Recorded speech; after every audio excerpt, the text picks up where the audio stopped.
Assalamualaikum warahmatullahi wabarakatuh. Perkenalkan, nama saya Kima Meliasari dari Universitas Pelita Bangsa. Di sini saya akan menjelaskan ruang lingkup dari perencanaan dan pengembangan sumber daya manusia, yaitu yang berjudul rekrutmen. Baik, langsung saja kita ke pengertian rekrutmen. Rekrutmen adalah proses pencarian, pemilihan, dan juga penarikan kandidat yang potensial untuk mengisi posisi pekerjaan yang ada di suatu perusahaan atau organisasi. Selanjutnya yaitu ada metode rekrutmen. Metode rekrutmen terbagi menjadi dua bagian. Yang pertama ada metode internal dan juga metode eksternal.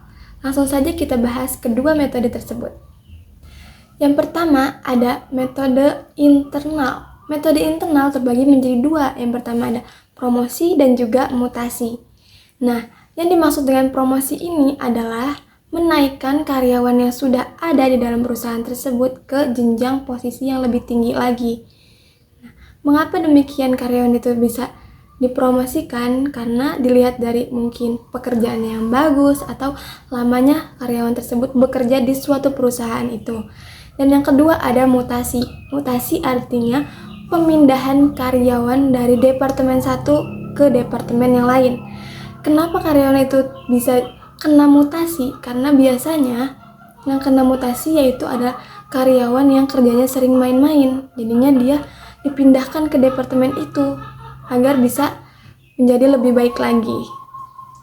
Yang kedua ada metode rekrutmen eksternal. Artinya rekrutmen itu diambil dari luar perusahaan, seperti adanya iklan, job fair, referensi, dan juga rekrutmen online, dan bisa saja bekerja sama dengan universitas lain, kayak misalnya lulusan barunya itu langsung diseleksi ke dalam rekrutmen perusahaan.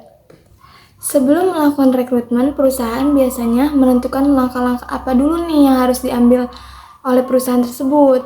Nah, langkah-langkah ini adalah diantaranya sebagai berikut.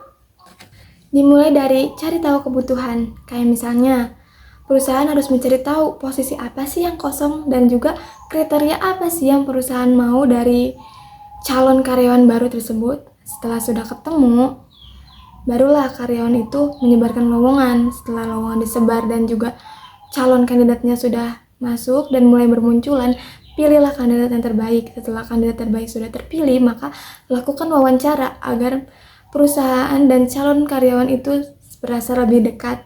Dan apabila belum terlalu yakin, maka lakukanlah tes ulang.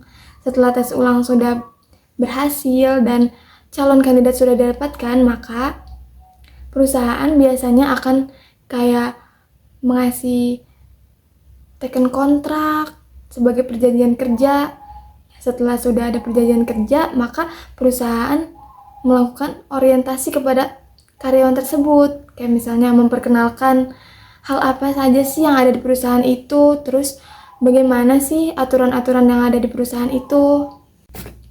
Selanjutnya yang tak kalah penting dari proses rekrutmen adalah seleksi kandidat. Seleksi kandidat ini terdiri dari screening CV, wawancara awal, tes keterampilan, psikotes, wawancara terakhir, terus juga ada referensi, dan juga yang terakhir penawaran kerja. Hal ini bertujuan untuk mengetahui yang mana sih kandidat yang paling terbaik dari segi kayak sikapnya, terus juga keterampilannya, dan juga kecocokannya dari dalam budaya perusahaan yang melakukan rekrutmen itu. Terakhir yaitu ada kendala dalam proses rekrutmen. Yang pertama yaitu banyaknya persaingan antara perusahaan yang ingin mendapatkan kandidat yang lebih berkualitas lagi, terus juga anggarannya kurang, terus reputasi buruk, teknologi tidak memadai, dan juga kayak kualifikasinya tidak sesuai, dan lain-lain. Jadi kesimpulannya adalah rekrutmen adalah proses yang paling penting untuk mendapatkan karyawan yang pas untuk suatu perusahaan. Apabila pelaksanaan rekrutmennya itu dijalankan dengan baik dan benar, maka perusahaan tersebut akan mendapatkan karyawan yang lebih berkualitas dan juga menekan angka keluar masuknya karyawan. Dan karyawan juga merasa puas bekerja di perusahaan itu. Baik, segitu saja video singkat dari saya. Kurang lebihnya mohon maaf. Wassalamualaikum warahmatullahi wabarakatuh.